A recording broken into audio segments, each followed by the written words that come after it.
10 Reasons We Love Video Games, 2020 edition.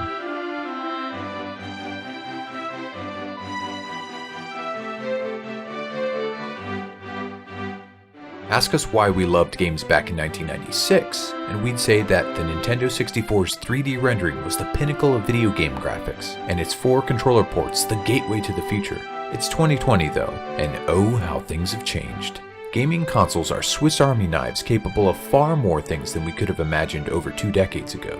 Not everything has been a hit, but astounding technological advances keep us falling in love with our favorite medium over and over again. Number 10. Mobile gaming. Yeah, we know. Most of you hate mobile gaming, but hear us out. While we agree that some of the most abusive monetization tactics are employed in mobile games, they also serve 2 valuable purposes. Mobile gaming has become a bastion for the lapsed console gamer who no longer has time to play a 50-hour campaign.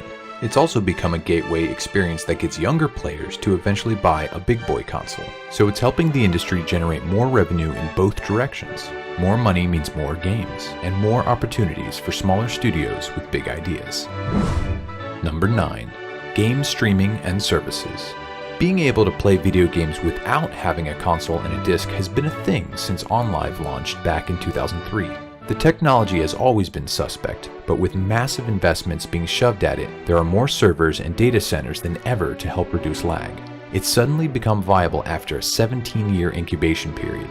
Toss in subscription services like Xbox Game Pass, and the new age of gaming has provided new ways to both play and pay.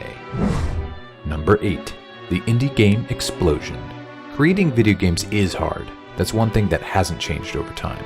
But with pre-built engines like Unreal, Unity, and Lumberyard available for next to nothing, it's become much easier. With literally thousands of people contributing to their libraries and databases, they get easier to work with over time, lowering the barrier to entry. This has created an indie gold rush like the industry has never seen. These smaller games are cheaper to build, so risk analysis is liberal, allowing some of the most groundbreaking ideas and themes to take shape. Number 7. VR. If you're a younger player, you've probably just always assumed that VR would eventually become a thing. If you played games in the 70s or 80s, it's literally a dream brought to life. Sci-fi fixations on a holodeck have been realized with spatial tech, and the games just keep getting better and better. We used to spend $5 to play awful VR games at arcades for a couple of minutes, so the costs of the latest HMDs aren't all that steep in comparison. It has a long way to go, but it's here, it's getting better, and it's getting cheaper. Now, if they could just do something about motion sickness. Number 6. Games media. Back in the 90s, there weren't many ways to get coverage of video games. With just a couple of editorial websites and a handful of magazines available, information was always locked behind some invisible wall constructed by publishers. All that has changed with the advent of YouTube and Twitch. Now there are hundreds of websites and millions of YouTubers and streamers. It can be overwhelming, which is the exact reason we launched SIFTD. The best part is now you're getting analysis and footage from a variety of perspectives, allowing all of us to make much more informed purchase decisions. Number 5.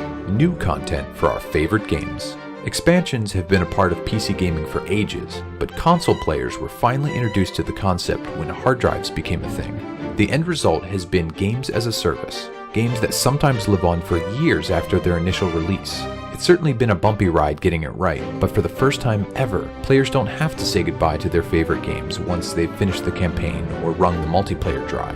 We love these worlds, and now we get to spend a lot more time in them. Number 4. Better graphics/console launches. In a recent games industry survey, potential buyers of PlayStation 5 and Xbox Series X claimed that improved graphics is their most important selling point. This would probably be the case 20 years ago as well, but the heights we've reached over that time are hard to comprehend. We've gone from blocky, rough approximations to incredibly detailed worlds and characters displaying at 4K at 60 frames per second.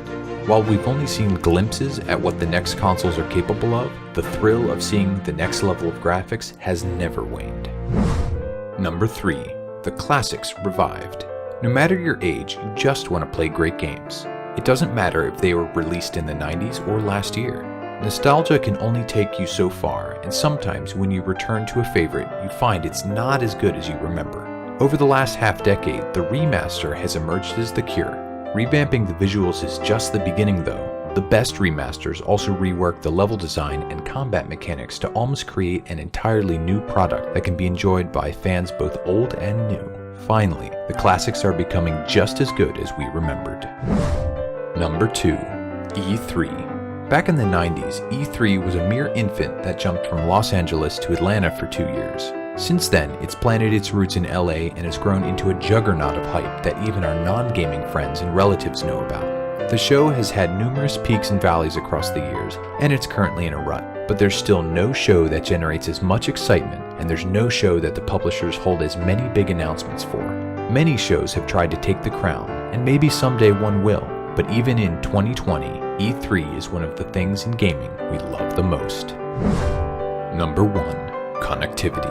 Consoles now have hard drive, online gameplay services like Xbox Live, streaming apps like Netflix and Amazon, subscription services like Xbox Game Pass, hooks into social media platforms, expansions for our favorite games, and so much more.